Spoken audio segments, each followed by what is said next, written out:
बिस्मिल्लाहिर्रहमानिर्रहीम। प्रोग्राम ਤੁਹਾਡੀ ਗੱਲ ਦੇ ਨਾਮ ਹੈ ਜਹਾਂਗੀਰ ਮਿਨਾਸ ਤੇ ਅੱਜ ਜਨਾਬ ਤੁਹਾਨੂੰ ਧਮਾਕਾਦਾਰ ਇੱਕ ਖਬਰ ਦਈਏ ਕਿ ਪੀਟੀਆਈ ਦਾ ਜਨਾਬ ਇਨਕਸ਼ਾਫ ਹੋ ਗਿਆ ਕਿ ਸੋਸ਼ਲ ਮੀਡੀਆ ਦਾ ਬੜਾ ਰੌਲਾ ਹੈ ਪੂਰੇ ਮੁਲਕ 'ਚ, ਪੂਰੀ ਦੁਨੀਆ 'ਚ ਹੀ ਰੌਲਾ ਹੈ। ਔਰ ਇਹ ਜਨਾਬ ਪੀਟੀਆਈ ਦਾ ਜਿਹੜਾ ਸੋਸ਼ਲ ਮੀਡੀਆ ਸੀ ਨਾ, ਇਹ ਹੁਣ ਮੈਂ ਤੁਹਾਨੂੰ ਖਬਰ ਦੇ ਰਿਹਾ ਕਿ ਅਮਰੀਕੀ ਖੁਫੀਆ ਏਜੰਸੀ ਜਿਹੜੀ ਹੈ ਨਾ CIA, ਇਹ ਜਨਾਬ ਦੀ ਸਰਪ੍ਰਸਤੀ ਕਰਦੀ ਰਹੀ, ਇਹ ਚਲਾਉਂਦੀ ਰਹੀ ਇਹਦਾ ਮੀਡੀਆ। ਔਰ ਇਹ ਇਨਕਸ਼ਾਫ ਹੋਇਆ ਹੈ ਕਿ ਜਨਾਬ ਇੱਕ ਫੋਰਜ ਇੰਸਟੀਚਿਊਟ ਹੈ ਅਮਰੀਕਾ ਦੇ ਵਿੱਚ, ਜਿਹੜਾ ਫਰੰਟ ਲਾਈਨ ਇਦਾਰਾ ਹੈ CIA ਦਾ। ਔਰ ਇਸ ਇੰਸਟੀਚਿਊਟ ਦੇ ਵਿੱਚ ਇੱਕ ਬਰੀਫਿੰਗ ਦੇ ਵਿੱਚ ਜਬਰਾਨ ਅਲਿਆਸ ਨਾਮੀ ਪਾਕਿਸਤਾਨੀ ਬੰਦਾ ਸਾਹਮਣੇ ਆ ਗਿਆ। ਇਹ ਜਨਾਬ ਉੱਥੇ 14 ਸਾਲ ਤੋਂ ਉਹਨਾਂ ਨਾਲ ਵਾਬਸਤਾ ਹੈ। ਔਰ ਇਹ ਬੰਦਾ ਉਹ ਬੰਦਾ ਹੈ ਜਿਸ ਇਮਰਾਨ ਖਾਨ ਦਾ ਪਾਕਿਸਤਾਨ ਦੇ ਵਿੱਚ ਸੋਸ਼ਲ ਮੀਡੀਆ ਆਪਰੇਟਰ ਸੀ। ਇਸ ਮੀਟਿੰਗ ਦੇ ਵਿੱਚ ਜਿਹੜੀ ਜਨਾਬ ਅਕਤੂਬਰ ਦੇ ਮਹੀਨੇ 'ਚ ਹੋਈ, 5 ਅਕਤੂਬਰ ਨੂੰ CIA ਉੱਥੇ ਹੈਡਕੁਆਟਰ ਵਿੱਚ, ਇਹਦੇ ਵਿੱਚ ਇੱਕ ਡਿਪਟੀ ਡਾਇਰੈਕਟਰ ਨਾਲ ਜਬਰਾਨ ਅਲਿਆਸ ਜਨਾਬ ਬੈਠਾ ਹੋਇਆ ਹੈ ਔਰ ਉਸਨੂੰ ਪੂਰੀ ਬਰੀਫਿੰਗ ਦੇ ਰਿਹਾ। ਹੁਣ ਉਹ ਖੁਦ ਨੂੰ ਤੇ ਗੂਗਲ ਦਾ ਕਦੀ ਕਹਿੰਦਾ ਜੀ ਮੈਂ ਗੂਗਲ ਦਾ ਮੁਲਾਜ਼ਮ ਹਾਂ, ਤੁਹਾਨੂੰ ਪਤਾ ਇੰਟਰਨੈਸ਼ਨਲ ਜਿਹੜਾ ਸਿਸਟਮ ਚਲਾ ਰਹੀ ਸਾਰਾ ਸੋਸ਼ਲ ਮੀਡੀਆ ਦਾ। ਔਰ ਇਹ 14 ਸਾਲ ਤੋਂ ਜਨਾਬ ਵਾਬਸਤਾ ਹੈ, 14 ਸਾਲ ਤੋਂ ਇਮਰਾਨ ਖਾਨ ਨਾਲ ਵੀ ਵਾਬਸਤਾ ਹੈ। ਇਹ ਖਬਰ ਜਿਹੜੀ ਬ੍ਰੇਕ ਹੋ ਰਹੀ ਹੈ ਕਿ ਇਹ ਇਮਰਾਨ ਖਾਨ ਦਾ ਜਿਹੜਾ ਸੋਸ਼ਲ ਮੀਡੀਆ ਹੈ ਇਹ ਕੋਈ ਅੱਜ ਤੋਂ ਨਹੀਂ ਚੱਲ ਰਿਹਾ।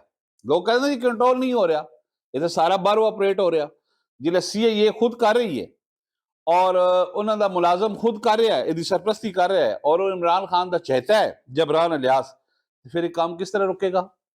ਸਾਡੇ ਕੋਲ ਤੇ ਇੱਥੇ ਬਜਟ ਦੇ ਮਸਾਇਲ ਹਨ, ਹੋਰ ਸਿਕਿਉਰਿਟੀ ਇਸ਼ੂ ਦੇ ਮਸਾਇਲ ਹਨ, ਅਫਰਾਦੀ ਕੁਵਤ ਦੇ ਮਸਾਇਲ ਹਨ। ਇਹ ਜਨਾਬ ਇਨਕਸ਼ਾਫ ਹੋ ਗਿਆ।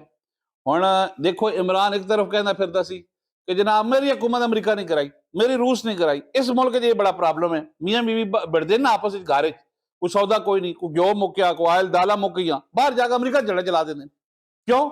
ਇਹ ਬੜਾ ਆਸਾਨ ਹੈ, ਹਰ ਕੰਮ ਪਾ ਦਿਓ CIA ਤੇ, ਇੱਥੇ ਤੁਸੀਂ ਕੋਈ ਸਰਵੇ ਕਰ ਲਓ, ਲੋਕ ਕਹਿੰਦੇ ਜੀ ਇਹ ਕਰ ਰਹੀ। ਲੇਕਿਨ ਇਹ ਸੋਸ਼ਲ ਮੀਡੀਆ ਤੇ ਬਕਾਇਦਾ ਸਬੂਤ ਆ ਗਏ, ਇਹ ਪ੍ਰੂਫ ਆ ਗਿਆ ਪੂਰਾ। ਇਹ ਐਵੇਂ ਕੋਈ ਮੈਂ ਹਵਾ 'ਚ ਗੱਲ ਨਹੀਂ ਕਰ ਰਿਹਾ, ਇਹਦਾ ਪੂਰਾ ਜਿਹੜਾ ਜਬਰਾਨ ਅਲਿਆਸ ਦਾ ਪੂਰਾ ਸਬੂਤ ਆ ਗਿਆ, ਉਹਦੀ ਹਰ ਚੀਜ਼ ਸਾਹਮਣੇ ਆ ਗਈ। ਔਰ ਉਹਦਾ ਇੱਕ ਹੋਰ ਜਿਹੜਾ 850 ਕਰੋੜ ਦਾ ਸਕੈਂਡਲ ਹੈ, ਇਹ ਵੀ ਕੋਈ 2 ਹਫ਼ਤੇ ਦੇ ਵਿੱਚ ਸਾਹਮਣੇ ਆ ਰਿਹਾ।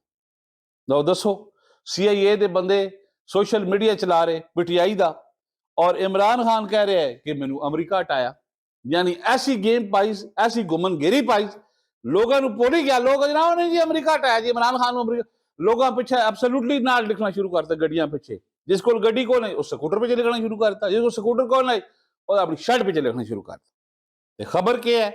खबर यह है कि ये सोशल मीडिया की जी जाके सबूत खोरा मिले है ना, ये जनाब फोर्ज इंस्टीट्यूट मिले, जोड़ा अमरीकी CIA का एक जैली इदारा, ਉਹਦੀ ਜਿਹੜੀ ਮੀਟਿੰਗ ਸੀ ਉਹਦੇ ਵਿੱਚ ਅਮਰੀਕਾ ਦਾ ਜਨਾਬ ਡਿਪਟੀ ਡਾਇਰੈਕਟਰ ਜਿਹੜਾ CIA ਦਾ, ਉਸ ਨਾਲ ਮਸੂਬ ਬੈਠੇ ਸਨ ਜਬਰਾਨ ਅਲਿਆਸ।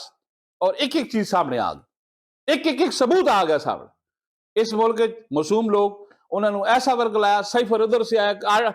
अजी तक हर बंदा पूछ रहा कि साइफर क्या है जी? साइफर को कागज है, कोई अपना जी है, कोई सोशल मीडिया की कोई डिस्क है कि कुछ बंदे समझ नहीं आ रही। कोई बंदा कहता खुलती नहीं, इधर तुम पता बाहरों फोन आनो iPhone वही नहीं खुलता। लिहाजा इस जनाब ऐसी गुमनगिरी पाई इमरान खान ने कि पूरी कौम ਨੂੰ जनाब बिल्कुल ब्लाइंडली पिछे ला लिया।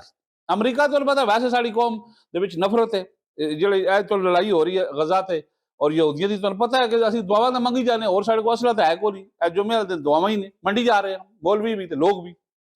ਲਿਹਾਜ਼ਾ ਇਹ ਜਨਾਬ ਚੋਰੀ ਪਕੜੀ ਗਈ। ਜਬਰਾਨ ਅਲਿਆਸ ਜਿਹੜਾ 14 ਸਾਲ ਤੋਂ PTI ਦਾ ਹੈਂਡਲਰ ਹੈ ਸੋਸ਼ਲ ਮੀਡੀਆ ਦਾ, ਔਰ ਉਹ CIA ਦਾ ਮੁਲਾਜ਼ਮ ਹੈ।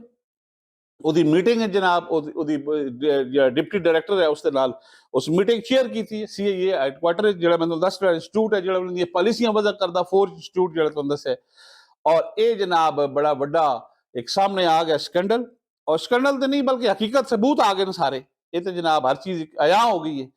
और इमरान खान जिन्हें ना कि बाहर थोड़े अरसे बाद तो पता है ना अपने बंदा रोकता सी और डायरेक्ट अमरीका की गल ना करो जी, डायरेक्ट CIA की गल ना करो जी। यह कहानी सी भी यह बंदा सी ਜਿਹੜਾ ਸੋਸ਼ਲ ਮੀਡੀਆ ਚਲਾ ਰਿਹਾ ਹੈ ਔਰ ਪਾਕਿਸਤਾਨ ਵਿੱਚ ਸਿਕਿਉਰਿਟੀ ਇਦਾਰਿਆਂ ਦਾ, ਪਾਕ ਫੌਜ ਦਾ, ਬਾਜਵਾ ਨੂੰ ਤਾਂ ਛੱਡ ਦਿਓ ਨਾ, ਬਾਜਵਾ ਤਾਂ ਉਸਨੇ ਮੱਟੀ ਪਲੀਤ ਕਰ ਦਿੱਤੀ।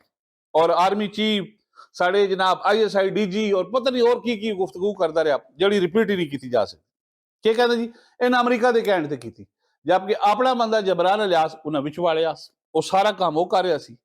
ਇਹ ਜਨਾਬ ਬਦਨਾਮ ਬੁਰਾ, ਇਹਨਾਂ ਦੀ ਕਿਸੇ ਪਾਸੋਂ ਕੋਈ ਜਿਹੜਾ ਉਠਿਆ ਮੀਰ ਸਾਦਕ, ਮੀਰ ਜਾਫਰ, ਮੀਰ ਸਾਦਕ, ਮੀਰ ਜਾਫਰ, ਇਹਨਾਂ ਨੂੰ ਕਿਸੇ ਕੰਮ ਦਾ ਨੈਸ ਛੜਿਆ ਔਰ ਉਦੋਂ ਅਮਰੀਕਾ ਨੂੰ ਵੀ ਜਨਾਬ ਕਰਦਾ ਰਿਹਾ ਉਤੋਂ ਵਿੱਚੋਂ ਉਸਨੂੰ ਕਹਾਣੀ ਸਾਰੀ ਪਤਾ ਸੀ ਕਿ ਮੇਰਾ ਬੰਦਾ ਉੱਥੇ ਬੈਠਾ ਹੈ ਔਰ ਉਹ ਬੰਦਾ ਆਪਰੇਟ ਕਰ ਰਿਹਾ। ਇਹ ਜਨਾਬ ਤੁਹਾਡੇ ਨਾਲ ਗੱਲਬਾਤ ਕਰਨੀ ਸੀ। ਸਾਡੇ ਚੈਨਲ M2M ਨੂੰ ਸਬਸਕ੍ਰਾਈਬ ਵੀ ਕਰ ਦਿਓ, ਮੁਹੱਬਤ ਫਰਮਾਓ, ਜਨਾਬ ਨੂੰ ਸ਼ੇਅਰ ਵੀ ਕਰ ਦਿਓ। ਮੈਨੂੰ ਦੀ ਇਜਾਜ਼ਤ, ਅੱਲਾ ਆਪ ਸੁਨਾਸਰ।